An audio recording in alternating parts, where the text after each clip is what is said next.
Hello, everyone. Good morning. Good morning. It's good to have everyone here. With me, I have Peter and Victor from Work Bay Community. And today is going to be a great day. We're going to be talking about email marketing for startups. But before we get started, I'll give the floor to Victor to say a few words and to tell you a little bit more about the Work Bay community. Victor? Yeah, good morning, everyone. Thanks, Praise, for this opportunity to be on this show.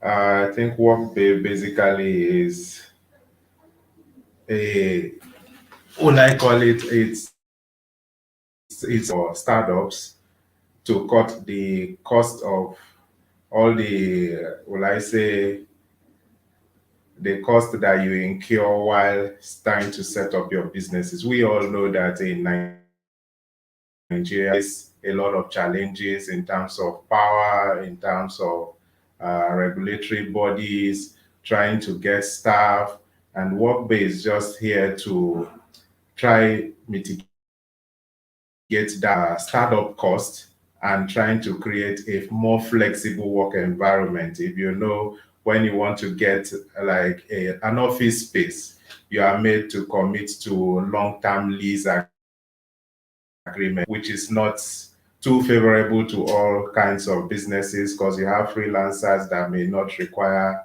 a an office space for a very long time. They just need it for like an hour or they need it for a deep meeting and the likes because they have offices at home that they work from.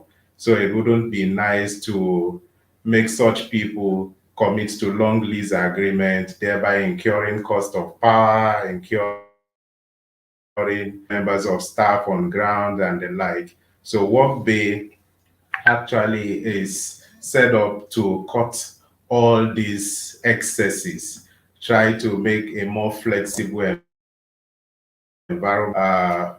People that want to work with their team and they don't want to come on daily basis. They just want maybe twice a week. You know, now hybrid is something that is in Nigeria because you know due to COVID and the likes, companies were trying to shut down. Those are still afloat, are trying to cut costs. So Workbay is here to make such available for startups.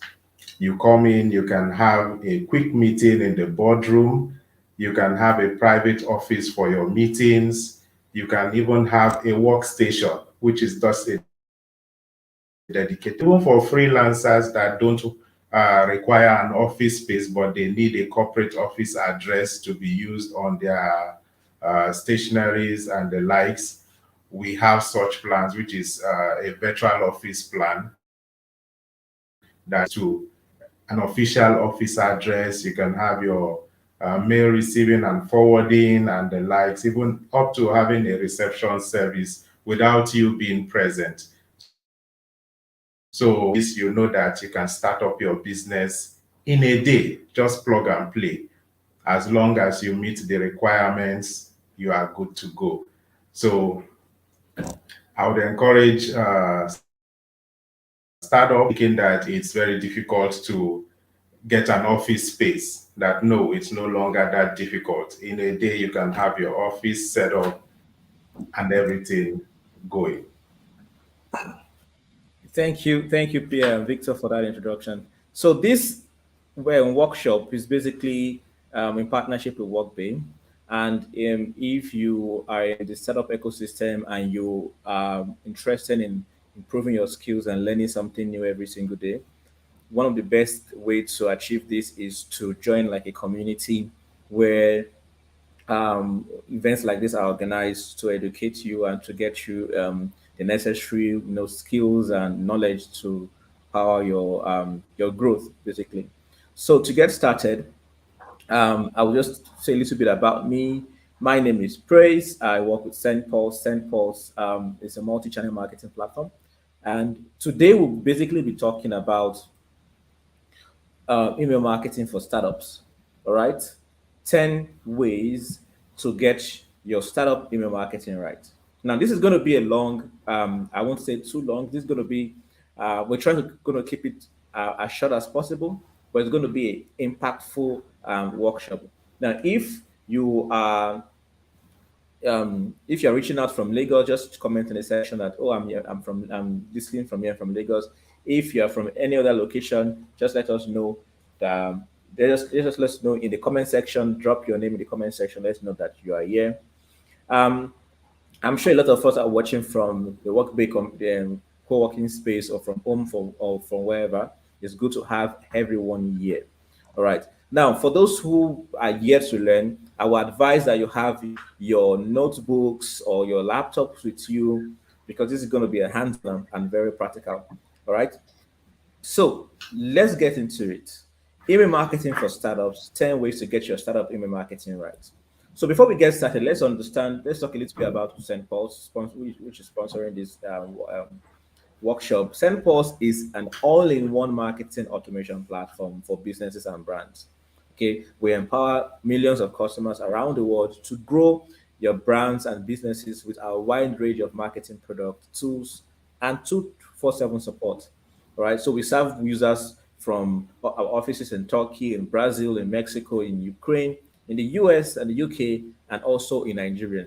As of recent, we've expanded across Africa.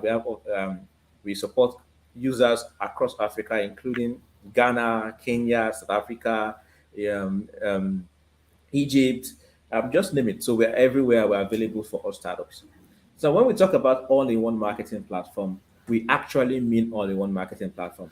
On a single platform, you could see that you have all the services or all the tools we believe that you need to grow your brand. All right. And every single day we are obsessed with adding new features and new services to this collection. You could just go to sendpost.com to learn more.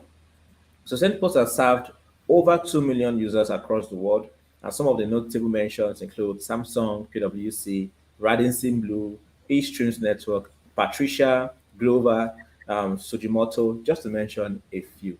All right, so let's get into email marketing. That's what we're here for.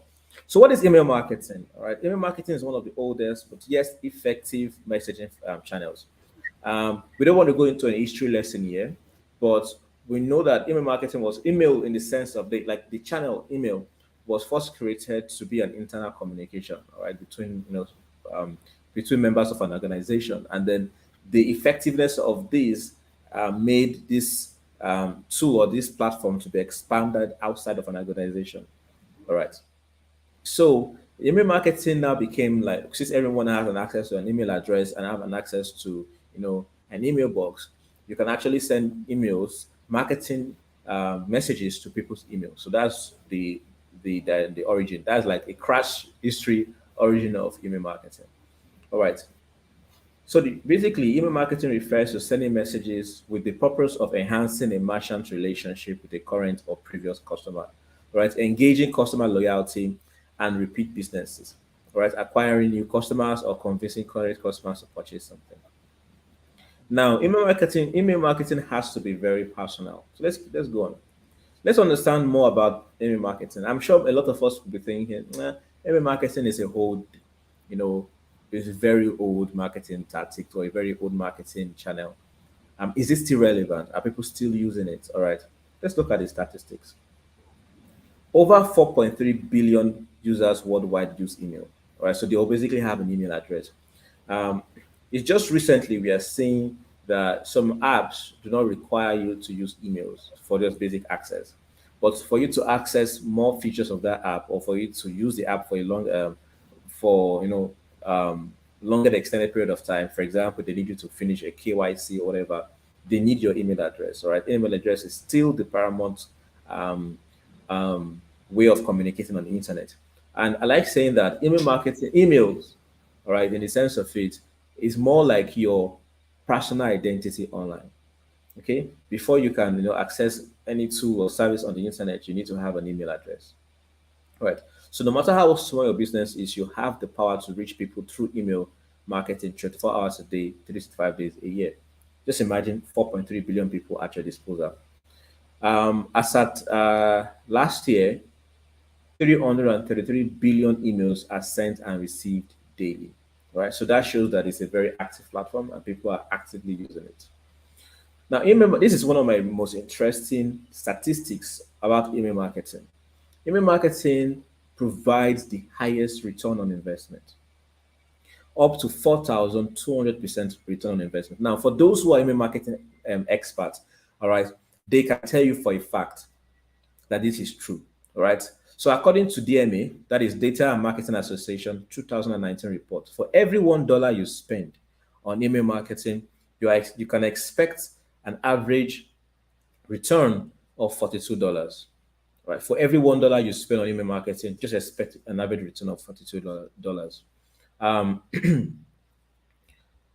so look at the ROI in comparison with other um, other marketing channels. Looking at this comparison, we can see that email has the highest in comparison with catalogs, SEOs, internet displays, mobile, keyword ads, and banner ads. Now, everything play a role to like email marketing. We'll get to that shortly. Everything play a role together, right? So, email marketing in itself does not stand isolated from all these marketing um, options. So, let's go for a recap. So, why email marketing? Number one, email marketing has a high ROI. We've talked about that already. It's a very cost-effective campaign, right? You have a huge reach and endless scalability. 4.3 billion people, and you can send email to them at any time of the day. It's free and easy to get started with SendPulse. So you can actually get started today without spending a dime if you know what the right things to do. So, what are the email marketing objectives? So, for you to start an email marketing strategy, what are the basic objectives? So, basically, you want to build credibility, you want to boost your sales, you want to increase brand awareness, you want to reduce the long sales cycle, and you also want to automate routine tasks. So, let's start. Let's just get into it. Let's start the 10 ways to improve the 10 ways, all right, to get your startup email marketing right. So, number one, if you have your notes, pen and paper, here's where we want to start taking notes. So, number one, be on the right side of the law. Be on the right side of the law. Why is this important? And what does it mean to be on the right side of the law? Just like um, sending money, right? In the sense of it, transferring money from your friends to your friends, transferring money from someone to someone seems quite easy. And when we think about it, we don't expect any complexity in such transaction, right? But when you move money from one bank to another bank, there are a lot of things that are engaged in that transaction. A lot of policies, the central bank policy, the monetary policy, the anti-money laundering policy, everything get involved in a single transaction.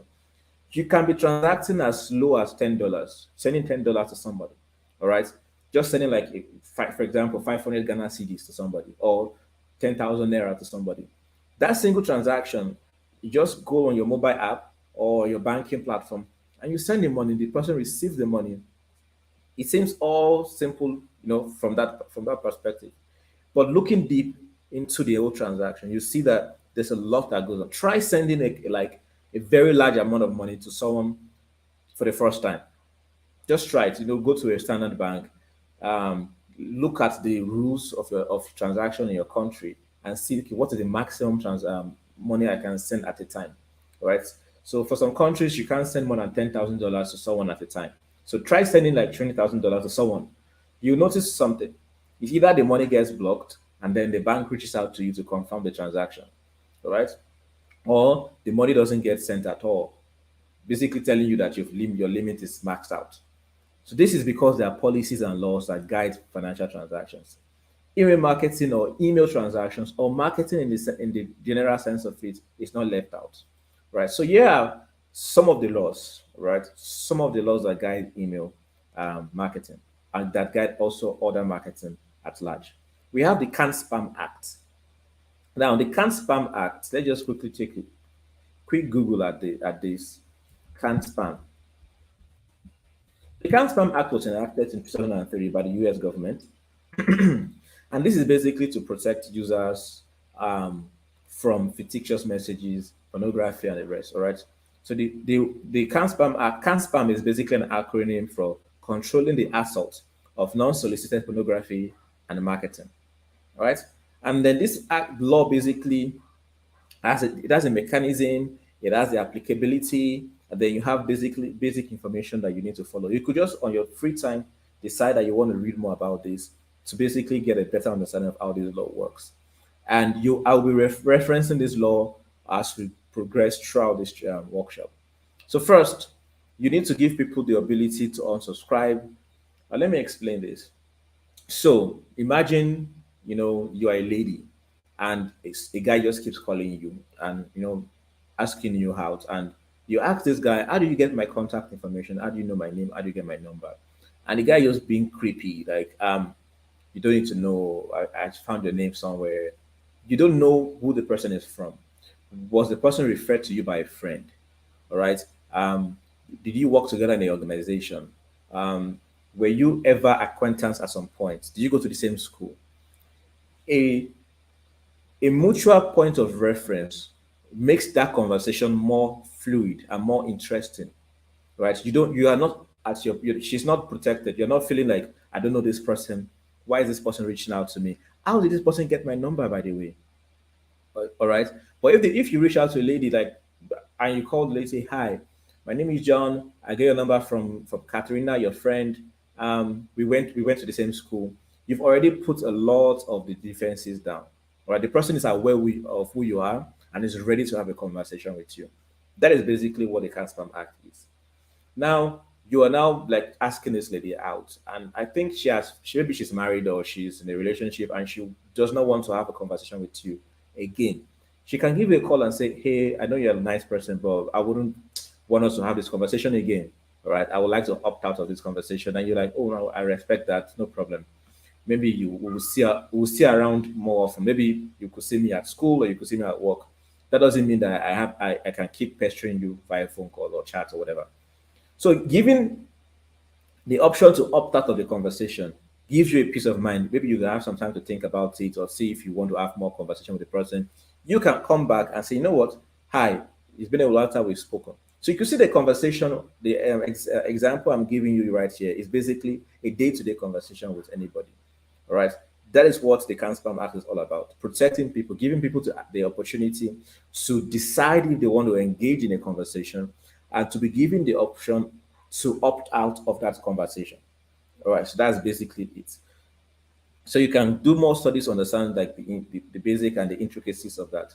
Then we have the CASL law. The CASL law is basically the Can Spam Act, but enacted by the Canadian government. Then we have the Privacy and Electronic Communication Regulations of 2003. And then we have the GDPR. I'm sure a lot of us have heard about this GDPR policy. It's got a lot of companies in trouble a few years back. I think in 2018, a lot of companies got into trouble by breaking this GDPR policy. And the whole idea of the GDPR policy is telling people, um, privacy policy, or I have access to your data. Here's how I use your data. If you want your data back, here's how to get your data back. That's just a basic summary of how it works.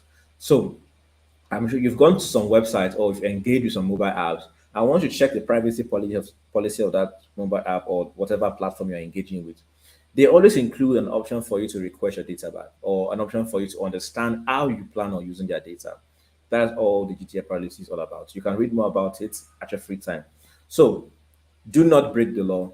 Be on the right side of the law at all times. Now, as we go on, I will be referencing this is important. This is important based on the laws, so that you get a better picture of the laws you need to adhere to and the laws that you can conveniently break and get into trouble without even knowing.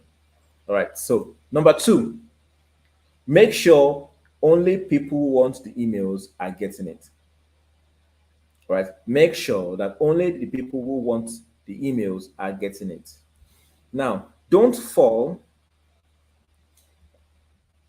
buy people's data. Now, when we say make sure only people that want emails are getting it, it's basically sending emails to people who request to receive emails from you. All right. And the first step on doing that is not to buy people's data. Like it's very convenient that you see some adverts all over the internet telling you that, oh, there's there's this data that is offered for that's up for sale, guaranteed open rate guarantee. How would you be saying they are guaranteed open rate? These are people you're talking about, right? You can't control them. So guaranteed open rate, how? So don't fall into that trap of thinking you can buy email addresses from third parties, right? All of these would just send your email marketing to people who have no idea who you are. That's an explanation of talking to a lady that has no idea who you are and expecting a positive response from that. That's basically lying to yourself, right? So if you do that, right, they don't have interest in what you are selling, obviously, and it will most likely get you into trouble, and your account will get blocked because you just can't mess around with people's personal. You just can't mess around with people's personal data. Now you see, you must have heard about media companies, all right, media companies that offer email marketing services. Now, what these media companies do, an example of a media company that offers email marketing service is TechPoint Africa. Now, if you want to reach a large audience, like you want to reach Tech Point's audience, you want to, but you don't have that data, you don't have that customer's data, right? You can decide to market on their platform. TechPoint can put you on their website and also offer you email marketing service where they can write an email to their audience on your behalf. So this is the way it works. It's either you get email marketing people's data the right way, but if you do not have the time and effort to do that, you can decide to hire an agency, a media company, who have already acquired people's data by offering value. So a media site, all right, that sent information to people. People can subscribe to that media site to receive newsletters.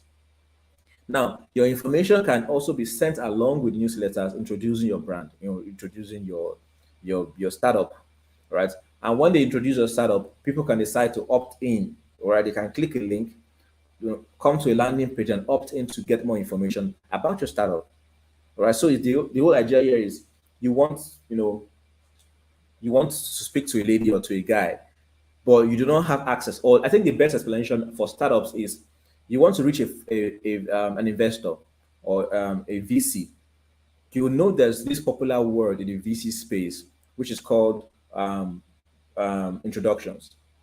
You cannot just walk up to a VC and introduce yourself. All right. No matter how impressive your startup is, it's harder for you. It's harder for you to get their attention. But if you're able to get an introduction, basically go to an event, go for a networking event, meet other founders that are getting funding, right? Create a rapport with them, and then request that they introduce you to their own startup, to their own investors, so they can have like a cold introduction. Another way to get a warm introduction. Another way you can get a warm introduction is by coming to like a co-working space. So co-working spaces like work, but they have relationship with investors, a relationship with other founders who are investing, or relationship with ecosystems. For example, they have relationship with accelerators, incubators, and then you can communicate with those platforms. Say, hey, this is what I'm building, and I need you to introduce me to so investor if you have access to them, and they can provide you with that introduction. You should see that jumping the gun and going straight will just basically mess up your chances of having a good communication with them. So that's why you do not buy people's data. You go through an avenue that gets you introduction. So what do you do if you want to get your own data? You want people to um, sign up to give you their personal information, willingly. So one way to do it is to offer a valuable lead magnet. Offer a valuable lead magnet. You notice most startups, right, that offer like SaaS products or uh, utility products, they always have a blog. And the reason why you need a blog is so that you can have value to give to your audience aside from the services you're offering. All right. SendPost offers tremendous valuable services. But for those who are not ready to use the service, we have a blog that educates. All right. We have a blog that educates people and inform them and provide them with access to information. Now that is one value we are giving to you without you engaging with us. Now, on that website or on that blog, you see that you can have access to like checklists, you have access to free offers that you can sign up to get. As a matter of fact, if you like the content that you are and join on the blog, you can end up, signing up to receive those contents in your email. So that's what I mean by offering valuable lead magnet. So this could be a checklist, right? It could be a report. It could be free consultations. It could be a free guide, whatever it is you are giving to people in exchange for their information. All right. Just think about anything that you can give, that you can provide, you can produce for free or for a very low cost that you can give out that people can give their information in exchange for. Now, for someone in startups, at your early stage, one of the easiest way to get people's data. In fact, without launching your startup, all right, even without launching an MVP, you can actually get people very interested in your product, all right, or your idea by offering something, right? So we see a lot of startups that have this landing page with a countdown to launch and asking people to join a wait list. Right. So waitlist is another very great way to capture people's data. So you go to Facebook, you go to Twitter, you make a lot of noise on Twitter, you go to make a lot of noise on Instagram, and thank God for TikTok. Now you can go and make a lot of noise on TikTok and tell people that you are building something massive, you are building something great that will disrupt social industry, that will change the way we live. And if you want to be the first to know about this thing, come to this landing page, provide us with your email address and your phone number, and the moment we launch, you'll be the first to know. Easy. Very easy. So you have people's data, right? So why do you need those kind of information? When you launch, you already have like a database of 2,000, 5,000, 10,000 people who have indicated that they're ready to use your service while when you launch. All right. Another way to get people into your database or to give you consent is to provide social proof. There are many ways to provide social proof. You can get someone important in the industry to talk about it, or you as a founder can talk and talk. In fact, if you're a founder, you need to make a lot of noise. You need to be all over the internet talking about what you're doing, talking about what you're building. And when you want people to join that's your email list or to join that your community to get more information about what you're doing, the best way to do it is to let people know that other people are here.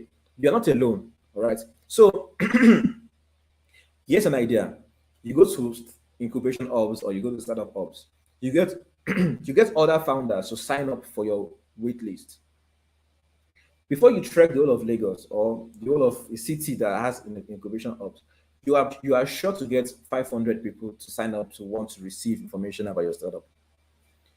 Then on your website, you then put join X amount of people, all right, who are waiting for the release of this product, or join X amount of people to be the first to get information. The whole idea here is that you are not alone. Telling people that there are other people waiting for this release or there are other people waiting in this same content. If you go on LinkedIn, you go to all the big people on LinkedIn. Some people are also doing it on Twitter. You see, join my email list or join my community of whatever. They always write how many people are in that community. It could be as small as 1,000, 2,000, 3,000, 5,000, 10,000. Join 5,000 people also doing this. So yeah.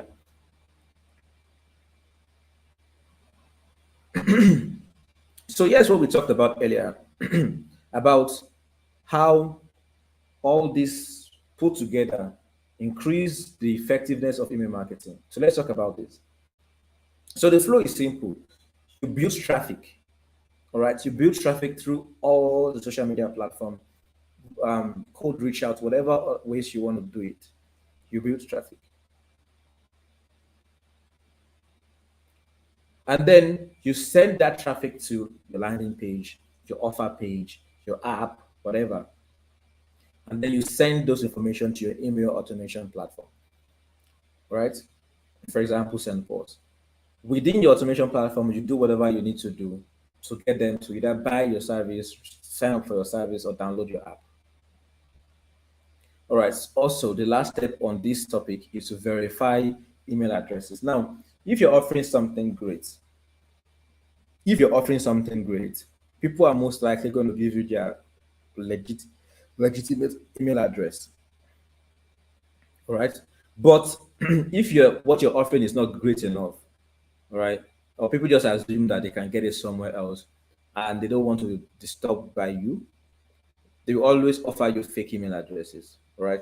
So the best way to go about this is to make sure you verify this email address. So there are two ways. One way is to use a double opt-in, and the second way is to use the email verifier service. So a double opt-in basically means that someone will fill a form on your website, so or your landing page, and once they fill the form, It tells them that, oh, thank you for filling this form. Kindly check your email to verify your email address. Then you can receive the offer. Now, if the person has given you a fake email address, they know, oh, I have to verify. They'll go back and enter a real email address so they can access it. Right? So, using a double opt-in option gives you more quality over quantity. Right? Using a single opt-in, that means that single opt-in simply means someone can fill a form and get your data without having to verify anything. Using a single opt-in increases quantity and reduces your quality of your information, of your data. Right? So an example of alternative ways, if for example you receive someone's data from other sources or from a customer's database, you can decide to verify them that all the email addresses are valid. All right, so let's go on quickly. Number three, perfect the welcome message. Perfect the welcome message. Now, if you are a startup founder, it's just natural that you should be the one to send a welcome message to your customers, especially if you're early stage startup. But you should be the one to send a welcome message to your customers. It's basically being personal. It's basically being close to your user base. Your users should know that you exist. Your users should know that you are there for them and you're available to get feedback from them. Now, in reality, it could just be your marketing team, but you can decide to write a draft, send it to your marketing team to read it and set it up for you. But it should be your name, all right? Your welcome message is very important. Now, if you choose that you don't want to use a welcome message, you don't want to use your name or anything, grab, you know, craft a very emphatic welcome message telling people, oh, welcome to my platform or welcome to so platform. Here are the things you need to learn. All right. And welcome message is the most important point of your email marketing onboarding. So when a customer engage with you for the first time, the first message you send to them is very important. So let's see why is that important. Now, welcome messages have the highest open rate, 82% open rate, right? So your welcome message has the greatest potential. So someone engaged with your platform today, that day they are sure that they are engaged. They know that they are engaging with your platform. They are searching the internet for maybe the best fintech platform or how can I transfer, whatever it is you are doing, and they stumble upon your platform, they sign up. All right, they are looking to solve a problem. You need to capture them while they are there trying to solve a problem. They need to receive a notification on their phone that you send them an email, all right, and you're welcoming them. So the first email, all right, this is the very first email your agents will get from you, right? You can use this to your advantage. The very first email, apart from your social media they've seen or your Google search, whatever it is they found you. Here's the first opportunity outside of social media and outside of Google search to be more closer to your customers, right? Never skip sending a personal, proper welcome message, right? So you can slip in some important information that you want your audience to know, and then you can make sure that you welcome your customers within 24 hours. I think 24 hours is too long, right? I always advise that within 2 hours, right? Within maximum within 2 hours. On a platform like SendPulse, you can welcome your customers instantly, like immediately they sign up in under how many seconds, top 30 seconds, they receive a welcome message from you. Right. So welcome messages have 40% higher open rates when you personalize them. Now, the reason why you see a lot of online forms or login forms or registration forms with your name and full name, first name and full name is so that you can personalize them. So you can personalize the emails you send to your customers. Now, personalizing simply gives an idea or gives a sense that you are calling a person by name. Now, let's go back to the history of email. When email was first created, it was like a very personal communication system among members of the same organization.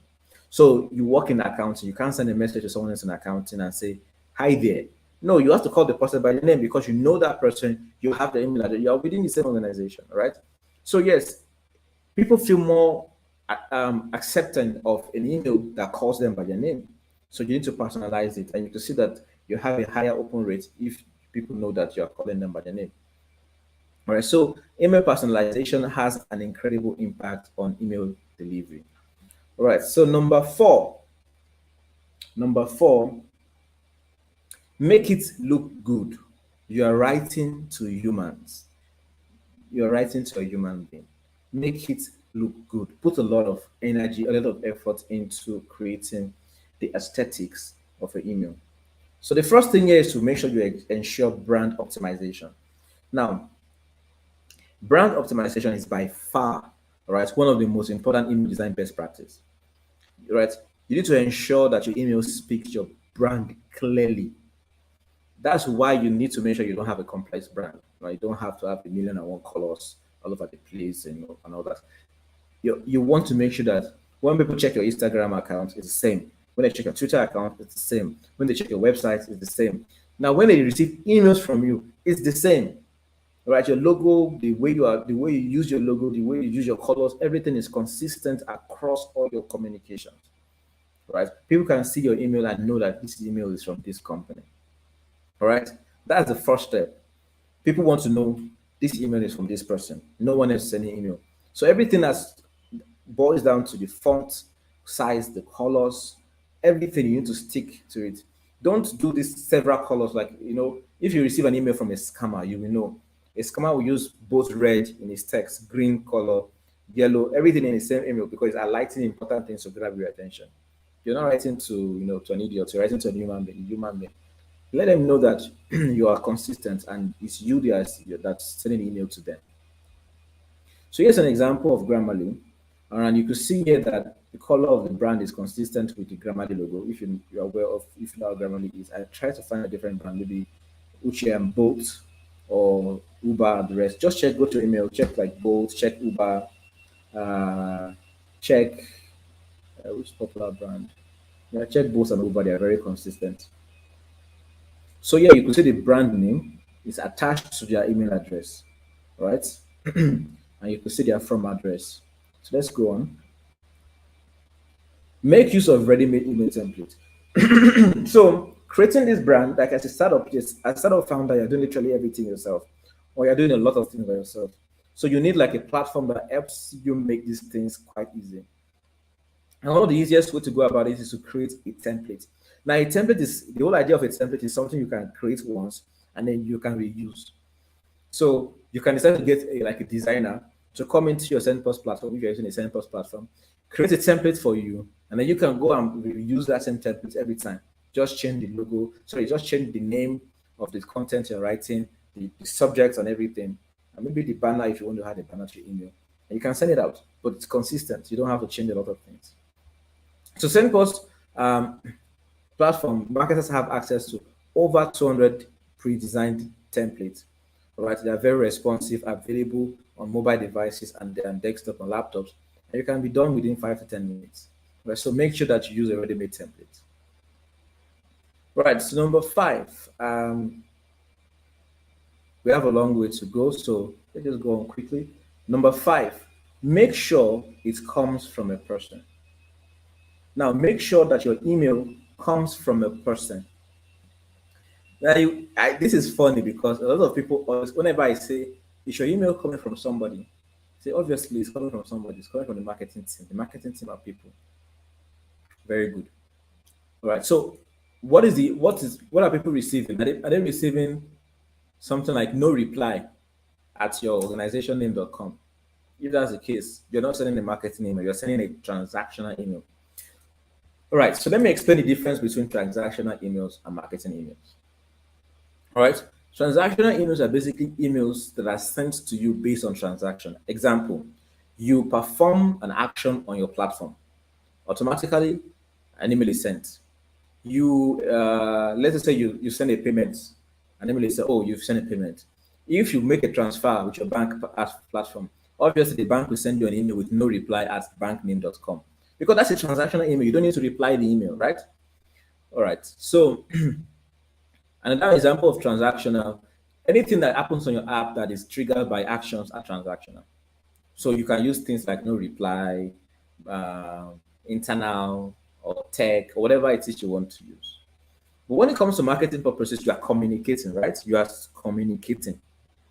So an example of great communicators emails I've received are people like Uche from Bolt, Yana from Bolt, Aisha from Carbon. You see that they have names in their email.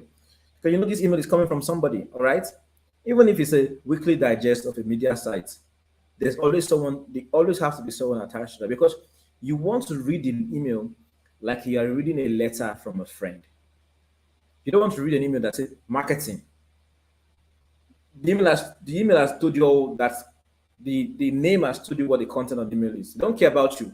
This is marketing information from our brand. Obviously, you will skip it. But you see, oh, you're always looking forward to email from this specific person. For example, Victor from Workday. What is Victor sending me this today? Is there new updates? So new, and then you title your email with updates and promos and events happening today. You open it to see what is written inside. Obviously, it's a marketing message, right? But it's Victor that you've maybe had an experience, you know, or you feel like it's someone you should know. Some banks have become pretty smart, all right, that they do not have to hire somebody and use a person name. They create like a persona.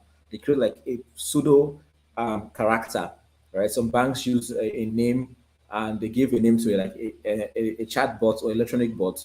For example, Leo for UBA Bank. And this person does not exist, right? It's a fictional character that the bank has created to be like a person that communicates with their retail customers. So you can see why that is important. You will never receive email from Leo, for example, and as no reply. You always receive the email from him as Leo, even though he's a character. All right. So with spam and scam all over the place, trust is very important. All right. So your email sender address and name is important to represent you. So your sender email address and name. So sender email address is basically going to be um, the email address. So it's going to be, for example, victor@workway.com, right? For example, if you receive an email from me, you receive it from Praise from SendPulse. So it is praise@sendpulse.com.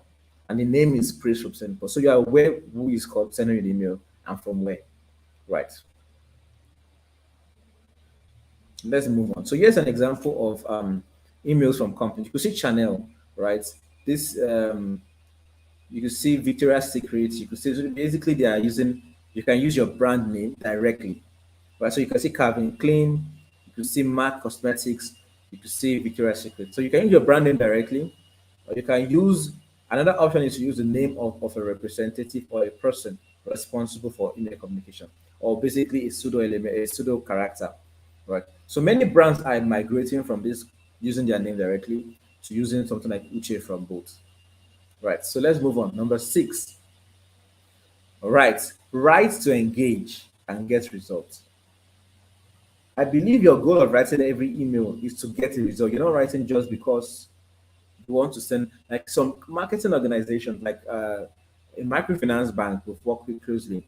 Their marketing team don't really give, they don't care about their marketing. They just follow their KPI. And their KPI is to send out email every week. So they put some things together, basically model up some things together, and send the email every week and just check their registry. Oh, I sent email for the week. That's wrong. Right. So that is the reason why you need, as a founder, if you have a marketing team, you need to be added to the marketing communication so that you see the kind of emails your marketing team are sending out. You receive your own kind of emails your marketing team are sending out. So that every week, if your marketing team is sending out emails, you receive the email, you read it yourself. Is this email engaging and does it get results? Those two things. Is it engaging and does it get results? Now, the best way to communicate is through edutainment. It be nice and fun at the same time, present your message. So, how do you engage and how do you send proper emails? First thing first, your subject line.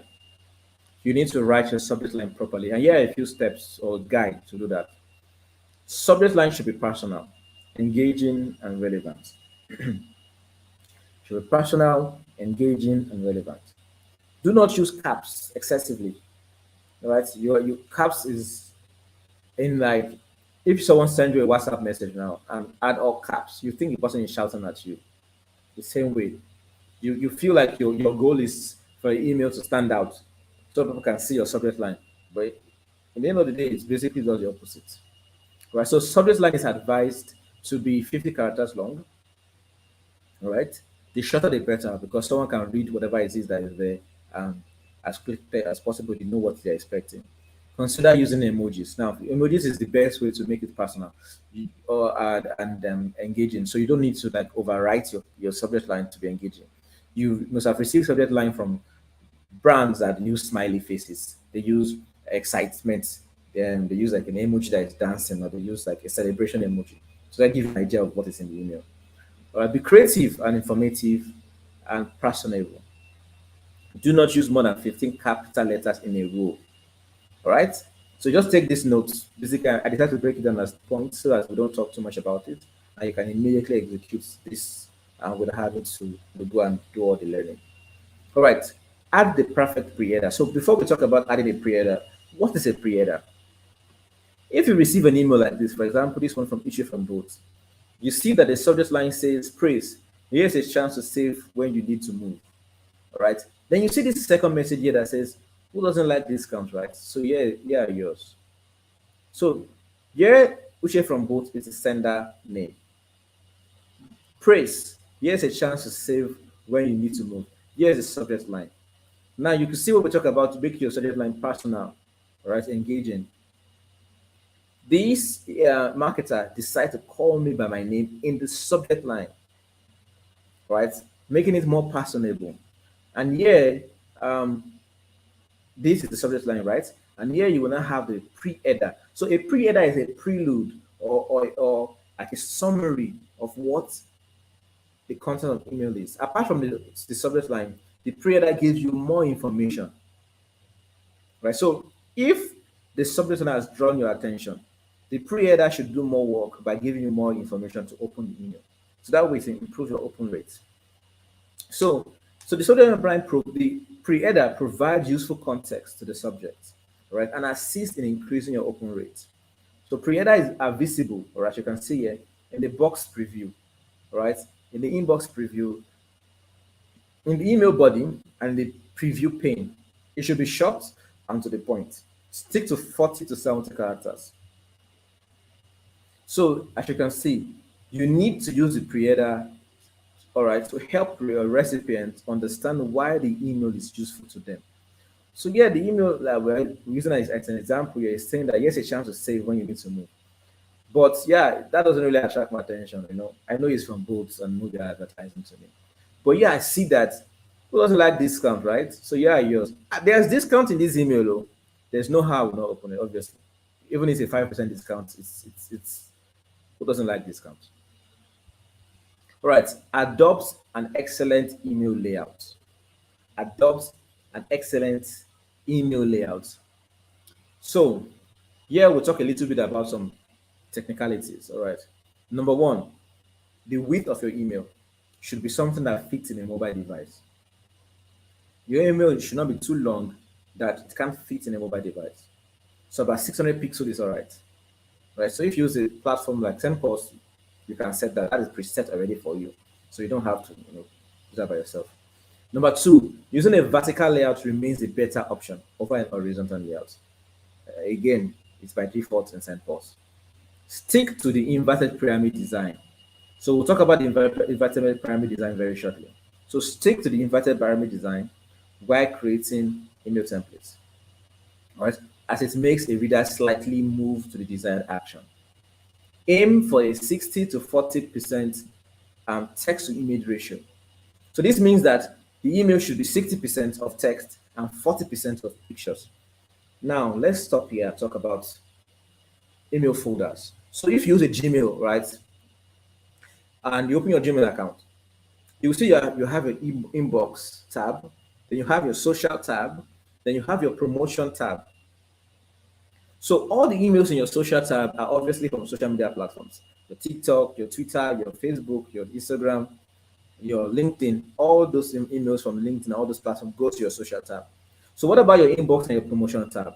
Now, emails in your inbox are emails that look like, all right, look like emails that you want to receive. So there are little things that you need to check. Number one, the email are designed like you're sending to someone you know. Number one is you're calling the person's name in it. It's personal. Number two, the text to image ratio.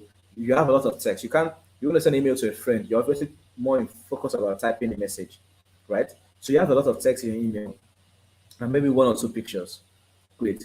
And other things includes the person has received email from you before and have opened the email for you before, right? And possibly people reply. So those emails are your inbox. Those are emails that are most likely going to be viewed by the user, right? So also people's inbox behavior also tells Google or tell Yahoo what kind of emails you are most likely going to want to have in your inbox. All right.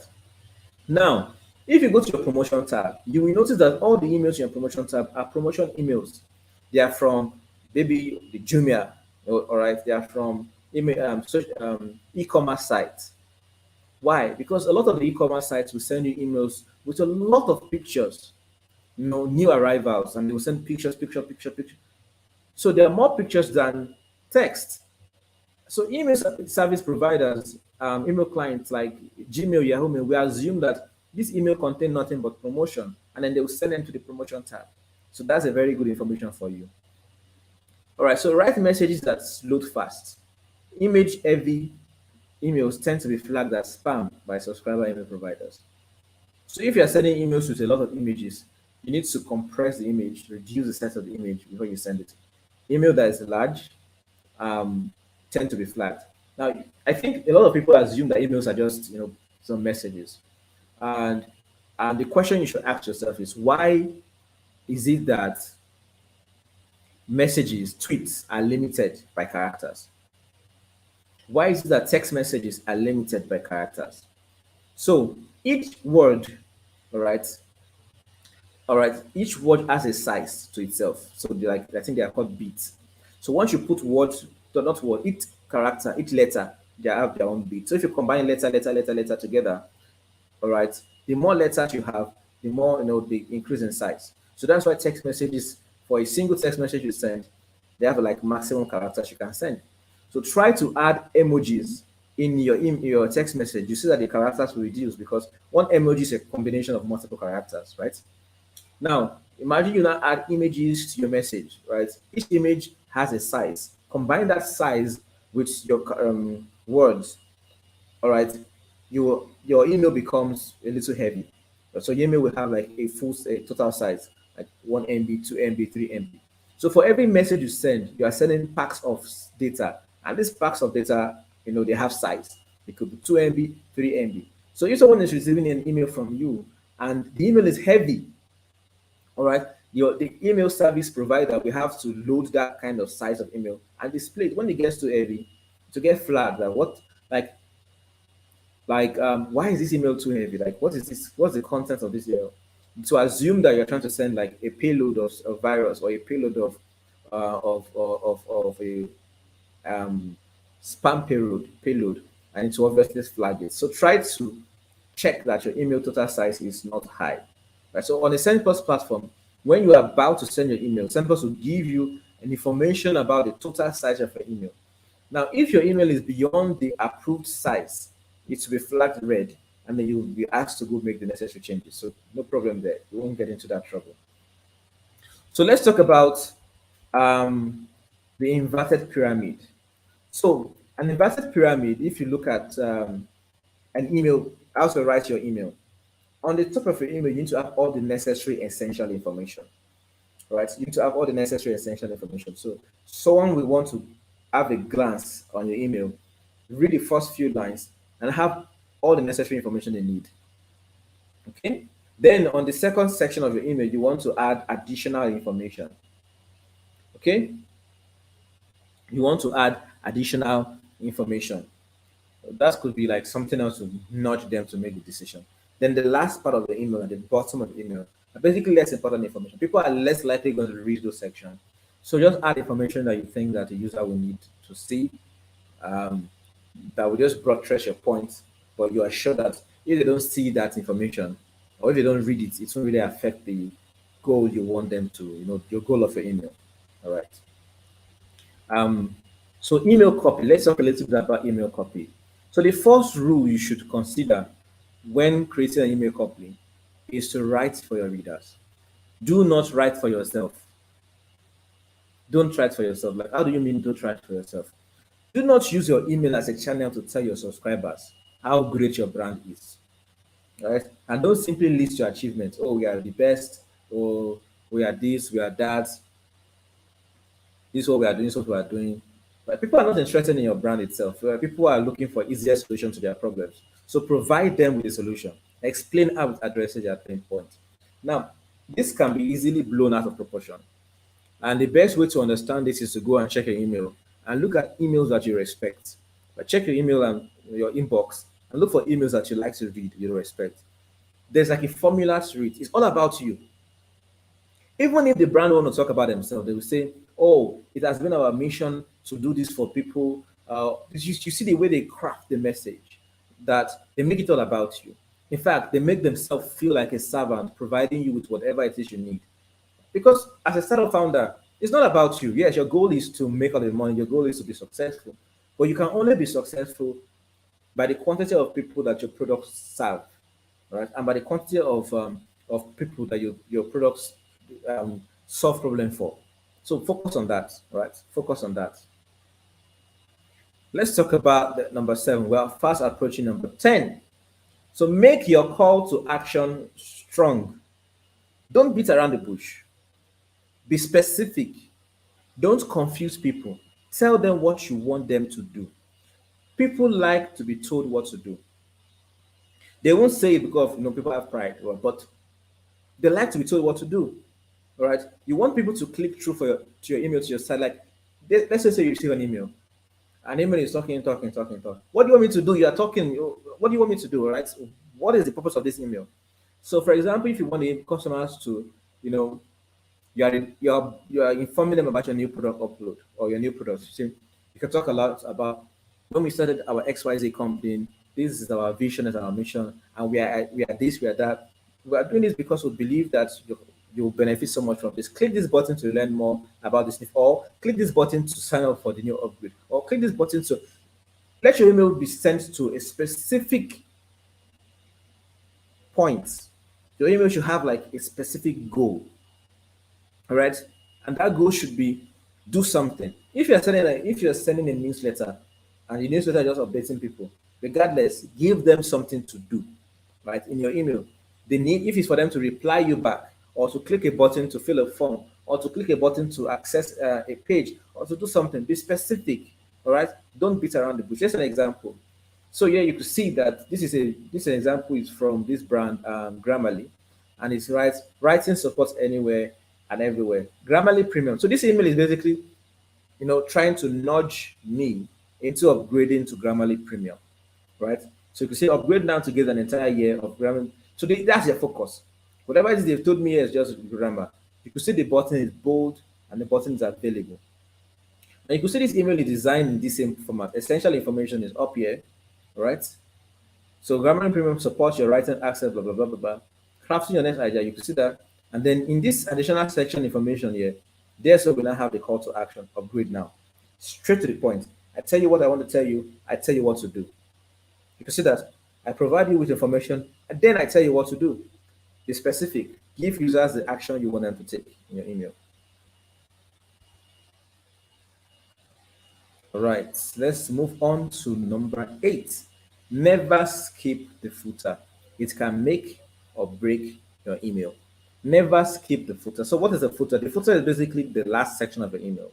And this is where, like, you have all this company information, necessary information, right?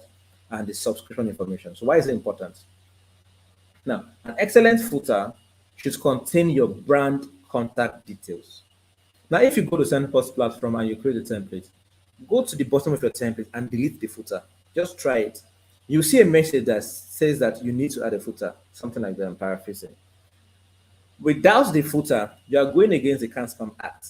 Now, everything we've talked about, all right, everything we talked about from subject line. Let's read the Can Spam Act again. Subject line says something like use an accurate from lines. And we talk about using the best practice is to use your company name, or to use, say, Victor from Workbay, Praise from Signpost, Uche from Board, something like that. You can see that here it says accurate, relevant subject line. Everything we've talked about, if you are dead, if you like follow along, you see that you are obviously going to be on the right side of the law. You're not breaking any of the law because you are doing things the right way. And then if you come to the footer here, it says have an unsubscribe option. Okay, so on the footer of your page, you want to make sure that you give customers the opportunity to stop receiving emails from you. Now, for the unsubscribe link, you have many options. You can decide that You want your customer, let's just say you send marketing emails, you send product update emails, you send event emails, you send campaign emails. You can decide to have unsubscribe options for each of these emails. So let's just say a customer doesn't want to attend your event. They can decide to unsubscribe for your event, but they're also subscribed for promotions and product updates. So some customers may not want to hear from one organization, like from one department, maybe the promotion department or the event department, but they are more interested in hearing from the product department. All right. So you can categorize your unsubscribe option. And I'm sure you must have gone to unsubscribe from a brand before, and it takes you to a website or a landing page and asks you what do you want to unsubscribe for. All right. And then you can choose, oh, I want to unsubscribe from this messages or this messages, or I want to unsubscribe from all your messages. Right. So you're not losing customers by basically unsubscribing. You are giving them the option to choose what they want to, receive from you. And I'm sure you must have interacted with some website that says um, cookies and gives you all the information about the cookies and say you can choose the cookies you want to provide and you can choose the cookies you don't want to provide. So that's how it works. So it's important to include why you are receiving this email. So at the bottom, you could say you are receiving this email because you're a customer or subscriber of your company. Right. So that will reduce your spam. And also, very importantly, your footer should contain your brand contact. Okay, the best explanation is a letterhead paper. Now, I'm sure a lot of the younger generations may not be fully aware of what a letterhead is. I was talking to a few university graduates, and I talked about the letterhead, and they're like, oh, what's a letterhead? Very funny. So a letterhead is basically a corporate letter, a corporate paper that contains your company logo at the top and then your company contact information. This is basically an official way to send corporate documents. All right, you cannot send a corporate document on a blank white paper. Anyone can do that. You want to increase the authenticity of of your document by putting it on a corporate paper. So that corporate paper is called a letterhead. And on the top of the letterhead, obviously you have your logo, you have maybe some other information. At the bottom of your letterhead, which is called a footer, it's required that you should have contact information of your organization. Right? You should have like your company address. You should have maybe contact information, email address, maybe your website, and maybe your email. So if you reach out to like a branding agency and say, "Oh, I want to create like it's called brand collateral," and part of my brand collateral, I want to add a letterhead to my brand collateral. Once you receive the results, you see that they will add it. The same way goes with your emails. You are a corporate organization, you are a startup, you should behave the same way. There's no difference between your letterhead paper and your emails. At the bottom of your emails, you should include your contact information, your office address. If you don't have an office address, go and sign up with a co-working space, like WorkPay. They will give you you can share their address as your corporate address and use the address on your document or your corporate papers. All right, basically, it's for a fee. So that way you don't have to go and rent a space, put a table and put a chair and all that. You're a corporate organization. This is why those things are required. Right. So here are a few examples. We have this from Bolt up here. And here you see the Bolt Operations OU. You can see their office address, the Yana Luna TN, Estonia. All right. You can see the registration code of the company. All right. I didn't mention this. On the letterhead, if you're a business or if you're in Nigeria, for example, you will see a BN number. If you are registered as a limited liability company, you will see the RC number. All right. Now you can see this. If you no longer wish to receive emails from us, click here. You can see that this other option is, I don't know, something blocked here. They did the same thing. Yes, you can see preference unsubscribe. Here's another example with marketing land. You can see want to unsubscribe. We respect your privacy. This email was sent by Marketing Lad, a third door media inc. Blah, blah, blah, headquarters at 271 Newton, PK Reading, USA. Just to do the right thing. Make sure that your email has all this necessary information. It has your address, it has your contact information, if possible, your registration information to ensure that your company is duly registered. If you are running a startup in the fintech space or you are dealing with people's private information, Always add your a way to verify your business is registered in all your communications. Very important. All right, number nine. We're almost at the end. Number nine, automate everything. Automate. You're a startup founder, right? You shouldn't be doing everything yourself. You should create, leave it, and see results. All right. So set it, leave it, and see results. Automate everything. Now, what are the benefits of automating everything? Okay. Let's just talk a little bit about an idea of automation. So, if you sign up on a platform, for example, if you sign up on the SendPost platform, you will receive a welcome message. All right. Then you will receive like a guide on what to do. Oh, hi, Victor. Welcome to the Central platform. This is the first thing you need to do. Upload your email list. Um, you receive an education. So basically, the email creates like a sequence of emails that are sent to you to help you understand how to use the platform. All right. So it nurtures your lead. So it nurtures the customer. The customer may not be a paid customer, but they're engaging with you. They understand the step one, step two. From the moment a person is added to your contact list, they are ready to explore your product and discover its benefits. So if a sales process is not available to reach out to them, obviously, if you are building a very fast growing startup, your sales team may not be able to reach out to all your customers, all right?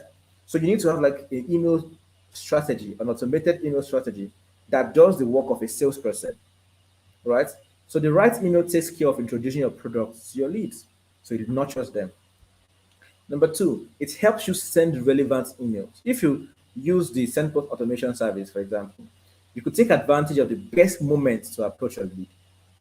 For example, some customers, if your startup is available internationally, like for example, your startup is available in multiple countries, you can decide to specify, send this email to these people if they're in this country by 10 a.m. in the morning.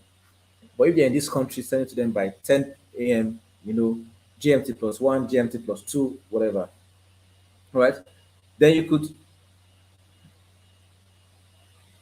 then you could check if the customer makes some certain actions. So if the customer click on a button in your email, you can send a relevant message. If the customer did something, you can send a relevant. For example, if you open your first email with SendPost, right?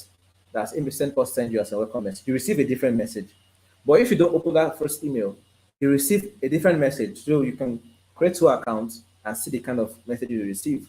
So one basically means you're not engaging with the email. So you maybe we need to send you a engaging with the email, and then we can move ahead and educate you about the next thing you're interested in. So a button can be in the email that says, if you want to learn more about this, click here. And once you click there, it triggers a different kind of email to them. You can set that and leave it. Right. So you can also help you to improve your strategy, right? Having all your clients, all your emails carefully planned is a better approach than sending them chaotically. So I know a few brands that their head of marketing just wakes up every day and creates emails and send. So basically, that's what they do. But you can improve your strategy and save yourself the stress of that by creating like a properly laid out and designed flow, and then you can set that and leave it. All right. It also helps you reduce time and reduce error and save time. All right. It helps you reduce error and save time. I think there was an event 2 years ago. I hosted an event, and I did not use the automation. Right. I did not use the automation to send out the event. If you are attending this event, you will notice that an email was sent to you a few minutes before the actual time, which was 11 o'clock. So 2 years ago or 3 years ago, I made a mistake. I didn't use an automation. So what I did was that I sent the email, chaotically. And it simply means I sent the email like I just had to create and send it. So I made a mistake. I sent it at a different time zone. It was in fact, the event was hosted uh, 2 hours before users received the email.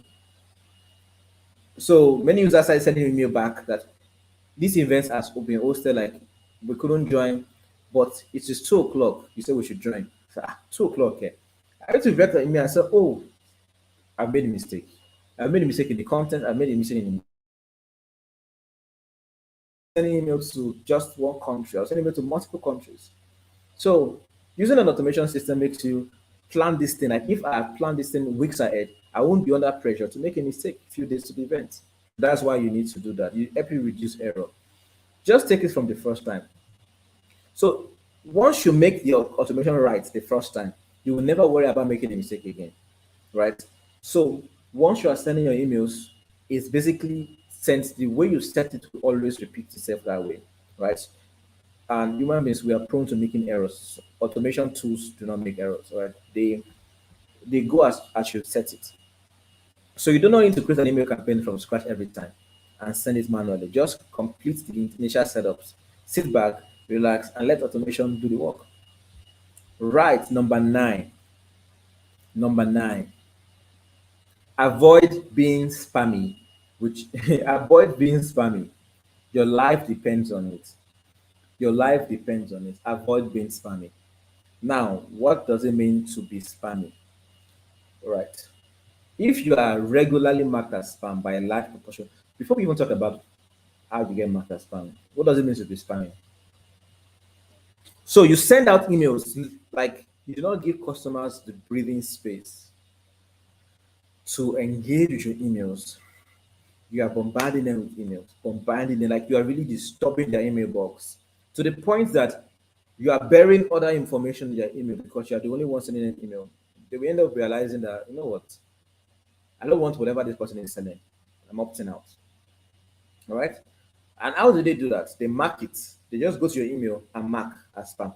As a matter of fact, if you're sending emails way too much, a platform like Yahoo Mail or Gmail will tell the customer, right, do you want to mark this email as spam? Because they've noticed that the email is coming too much. So they will give you that yellow button. Do you want to mark this email as spam? If you click on yes, they've marked you as spam.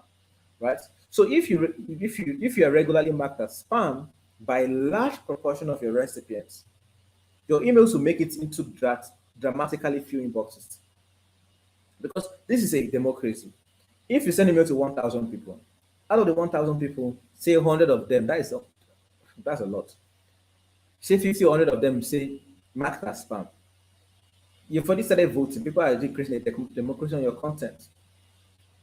And because of that, these email service providers like Yahoo Mail, Gmail, and all that will start noticing that people don't like the content. And because of that, they will start protecting other people from it. And they will start reducing how the content gets shown to them. So this is why you need to be careful to stay on the right side of your readers. And why having a solid email addresses to reply to is essential to avoid. So if a customer reports you as spam repeatedly, what happens is that for other customers, they will still receive your email, right? But your email will be sent to the spam box so that the customer or the recipient will be given the opportunity to decide if they still want to receive email from you. So they can go to the spam box, check for your email in the spam box, and make it on spam. So let us say you send email to 1,000 people. 100 of people have marked email as spam. That's 10%. That's a lot. Then the remaining 900 people, their emails get delivered to the spam box. Out of the 900 people that email goes to the spam box, let us say 200 of them goes to the spam box to look for your email and then mark it on spam. You are back. But you can't really predict people's behavior. So there are two ways to avoid this. Number one, send emails to people like you're sending to a friend. Don't bombard a friend like, "Hi John." Let them communicate back. Let them open your email. Just like you imagine, you basically behaving like a very angry ex that will keep sending insulting message to the other person, and the person will never open in inbox. So you see your WhatsApp message would say, 50 unread messages. That's how it looks like. So think of it like that. Someone have not opened any of your email in the past, and you keep sending more emails to them. It's like unread messages, just there. All right. So you can do something like segmentation. Right. If you want to send an email again, you can decide to segment. All right. Let me send to those who are opening my email. Those who aren't opening my email, let me give them time. Let me give them like a few more days, then I will send email to them again. Very important. Another thing is that if you're sending marketing emails, always give your customers the opportunity to reply to you. We'll get back to that shortly. Always give them the opportunity to reply to you. All right. Always give them the opportunity to reply back to you. So if a customer replies, let us say you send 1,000 email. After out of 1,000 email, 10 people replies. That's good. People are engaging with your email. People are replying back to your email.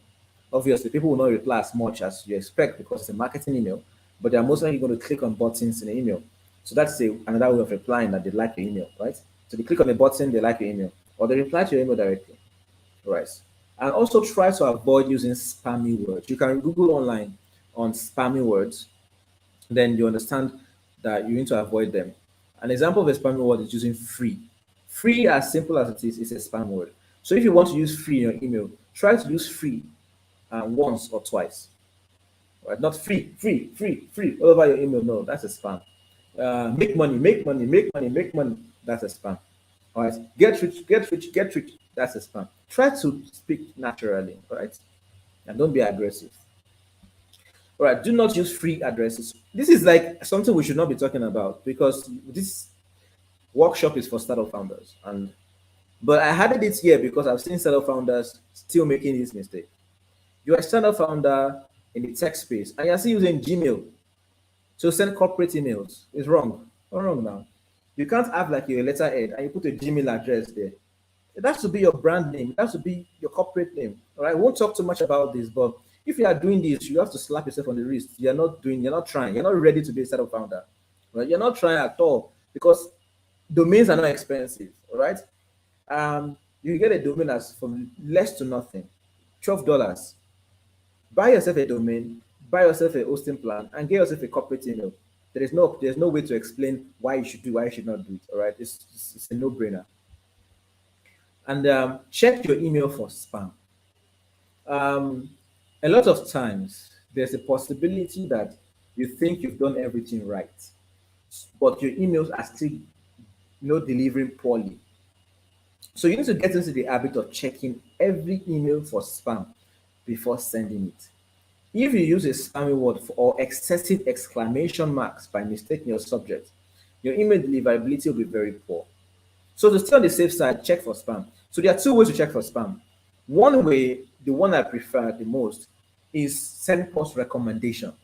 When you create an email and you are about to send your campaign on the SendPost platform, on the last page, which is the preview and send page, SendPost will provide you with recommendation for improving email deliverability. So you'll see a red icon, a very small red icon. Once you click on it, it will provide you with recommendation.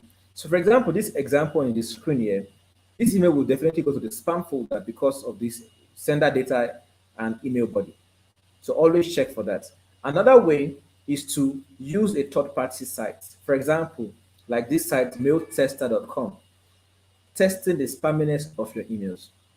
So what you will do is that you will write your email, right, and you send your email to this email address, right? You copy this, you send it to this email address, then you click on check your score. If your score is too high, all right, your email is a spam. Go back and rewrite it. Go back and rewrite it. So once you finish writing that email again, come back and check it again. If your email is still marked as spam, go back and rewrite it, right? You keep doing this till you see that this platform has told you that your email is all right. It's not a spam, or the spam score is very low. You can go ahead and send it, right? Um, and I always advise that don't write. You use tools to write. All right, we're now in the 21st century. Get yourself a platform like Grammarly that helps you check for your spelling, that helps you check for your grammar, that helps you check for your punctuation and all that, so that you avoid mistakes and your emails avoid your emails getting into the spam box. All right, so let's get to the last stage, and which is the bonus points for premium results, for optimum results rather. So number one, data, data, data. Keep track of your email marketing performance. Now, we know that data is the new oil, and without knowing what happens, data analytics is a very important thing. Without knowing what is going on with your marketing, you don't know what to improve, right? So sending emails without analyzing their effectiveness is a waste of time. All right, you should know how your strategy works and which tactics brings the most results, right? To analyze your performance, monitor the KPI. On the SendPlus platform, we have the A/B testing. So you can decide to split your email template or your email subject line, whatever you want to do. You can do an A/B test. So that's like for advanced marketers. You can learn more about A/B testing. All right, this includes deliverability. You can check for open rates. You can check for the CTR is click-through rate. You can check for the bounce rate. You want to keep a bounce rate low, very important. You could check for your unsubscribe rate, your conversions, etc.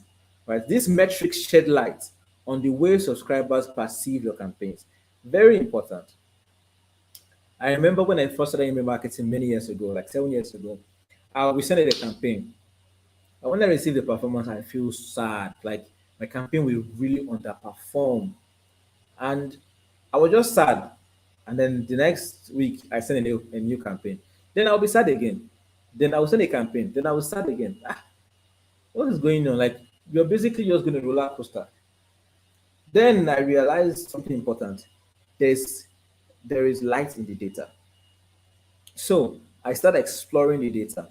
On the SendPlus platform, you have access to very detailed analytics, very detailed analytics. So I started exploring the data. Why is this happening? Why don't they click? Then I went into A/B testing. I would send emails to two different kind of emails to differentiate the behavior.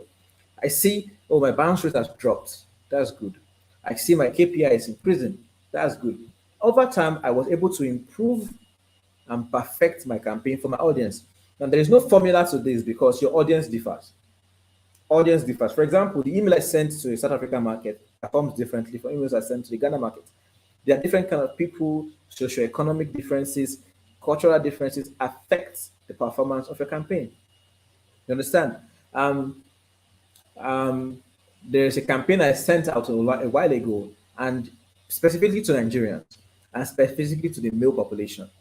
And in that campaign, we're talking about cryptocurrency, and I addressed them by chief. I didn't use their name. I didn't say hi John.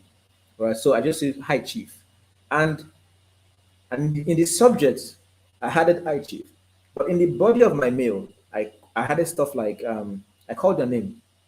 So John or so Victor, you've been thinking about, so you can see that I changed the way the email was sent. That email performed well. Like the if I was to say, oh, 4,000% return on investment, that was an understatement.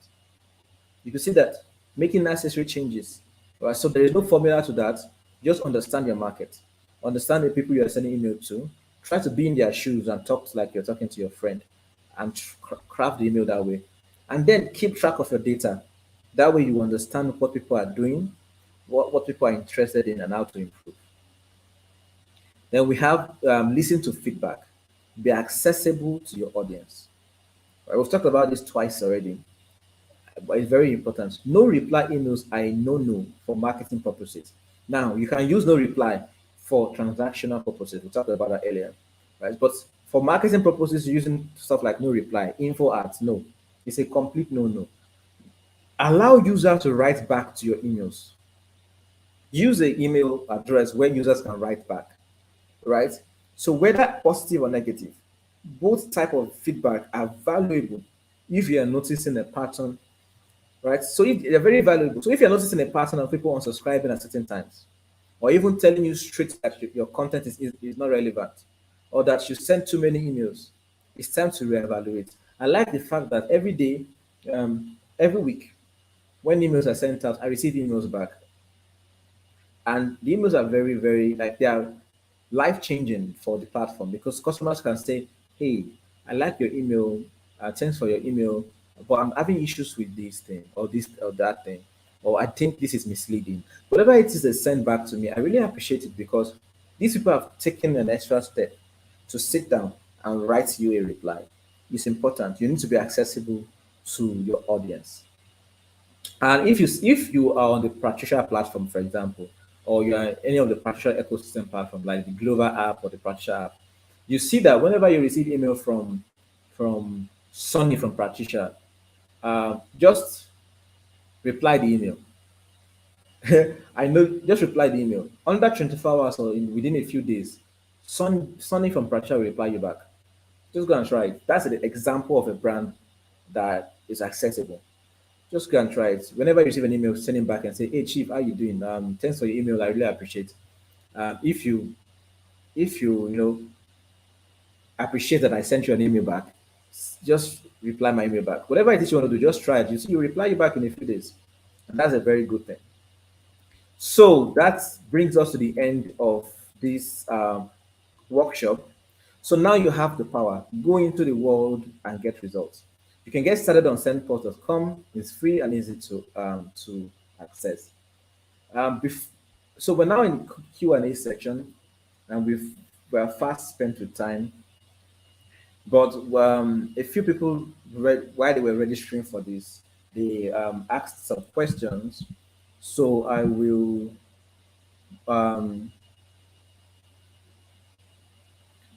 I will go and answer the questions, right? Mm. So someone is asking for slides. Yes, you can send me an email and request for the slide. I will think about giving it out. I will think about giving it out. Yeah, but the slide is available. You can just send me an email and then the slide will be available to you. All right, someone asked, is it free to get started on SendPulse? Yes, it's free to get started on SendPulse. Another question says, let me just show this on the screen, questions on the screen. Yes, the slide will be available. Another person says, I suggest you give out the slide, the PDF if possible. Yes, we'll make it available as well. Another message that is not here, that's on the form that you filled out when you registered, asked, um, so yes, the question is, can I set up automation by myself? Yes, you can set up automation by yourself. We have um, a very effective, training platform. You can learn from the Centerpost Academy. You can also learn from our uh, YouTube channel on how to do that. And you can always reach out to us. If you sign up on Signpost today, you receive a phone call within 24 hours from an account manager, and the account manager will help you. All right. For those who do not, I think that's all the questions. The questions are basically all the same. Just sign up on Sendport platform, and under 24 hours, someone will reach out to you and provide you the necessary assistance. For those who want to know about Workbay, for those who did not sign up from the Workbay platform, Workbay is a co-working space in Lagos, and it's open to all founders. You can come in for a few hours. I will even let Victor to talk more about that. So, Victor, Okay. Yeah, thanks, Prince. the question is, let me just ask you the question. So the question is um, two questions, right? So the first question is, what are the plans? Can I get, what are the plans to work on Workday? Can I get daily plans? And the second question is, how does Workday work? I don't understand what that question means. So maybe the question could be something like, how does Workday work? Maybe they're asking, how does Workday operate, or the plans on how do they, get on the platform. For just before you answer your question, Workday Okay. is a co-working space, and I don't just call it a co-working space. I also call it a startup ecosystem, because there you have other startup founders, so you can collaborate with them as well. So Victor will give you more information about how it works and how to get involved. Okay. Thanks, Prince. From the first question, I think the person was asking the plans available. So we have different plans that cut across them, which is you have a private office, that's for a team. If you have a team and you need a private space for your team, like a room or two rooms, that plan is. And for someone who is like a freelancer and just wants to work for a month, you can have a dedicated desk, which is just a workstation, just you and just for you alone. So you have Okay. a chair, a desk, you have access to internet. When you have meetings, you can use the boardrooms.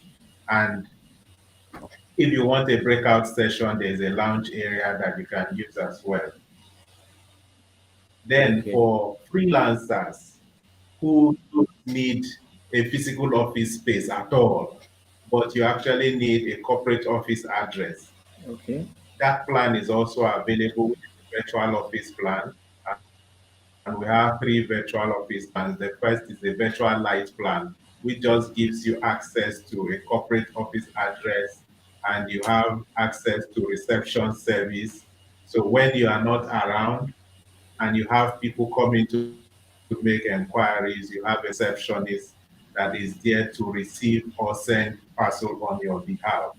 And we also have the virtual pro plan. The virtual pro plan, in addition to the virtual light plan, gives you access to use the lounge area, which is a common area, just for a brief meeting, and you have access to it for up to 20 hours in a month, which you can spread as you wish. The third plan is the virtual star plan. This gives you access to come in at will to use a workstation, which you have 20 hours that you can spread through the month.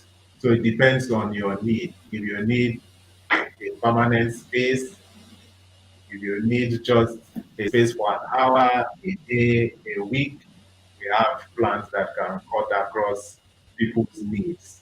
And also, I think lastly, we have people that just want to come in for meetings. So you have a standard boardroom that you can use with a marker board, a projector screen that you can use to make your presentations and the likes. So it depends on your need. So we're just here to meet startup needs. So you can reach out to us with any question, possibly we have not answered with Great. regards to the plans. So I just And I dropped think the second question, the second question. Go ahead. okay, I didn't get you, sorry. I just said I just dropped the link to the Workbay website. So if you want to check it out, it's in Oh, the comment section. You could just check it out. oh, oh, that's great. I think the second person was asking of how does Workday work. Yeah. So I think if it's a startup founder will know the challenges in the ecosystem. For you to get an office Yes. space, it's not easy in this part of the world because they would want you to commit to a long lease agreement, possibly for a year, and you still have something like agency fee, commission, and the likes. Even the stress of going up and down to look for an office space is tiring. So Yeah. having a co-working space like Workday cuts all those stress. You don't even need to bother about power supply. Yes. Neither do you need to bother about the furniture for your office. You don't need to get possibly office assistants because you have office assistants to attend to your needs within the vicinity. A central reception to receive your visitors. You have the boardroom to use. So you know it cuts down costs. You don't have to incur any other cost aside your subscription fee. So I believe, in brief, I don't know if I've answered the second question. Yeah. You have answered the question. So it's basically just carry your laptop and go there. You have everything you need. You have everything you need to run your business. And one question someone asked, and I think I can answer that. So Workbase is available Okay. in Lagos, in Ikeja, as you can see on the website, in Ikeja, in Maryland, am I correct? And Yes, and also Lagos Island. Lagos Island. So yes, that is Onikon in Lagos Island, right? Yes, All yes. right. So that's that. Thank you so much for joining us today. I really appreciate you taking the time, and appreciate everyone from the Workday community joining us as well. And wishing you all um, the best of the weekend. I think this is going to be a long weekend, so I wish you all the best of the weekend. And so, if you need more, if you have questions, you can reach out to. If you need more questions, if you have any more questions on Sendpost, just reach out to us sendpost.com. And if you have questions about Workbay, just reach out to Workbay at workbay.ng. Right? Yes, Yes. Workbay.ng. Thank you all, and enjoy the rest of your day. Bye bye.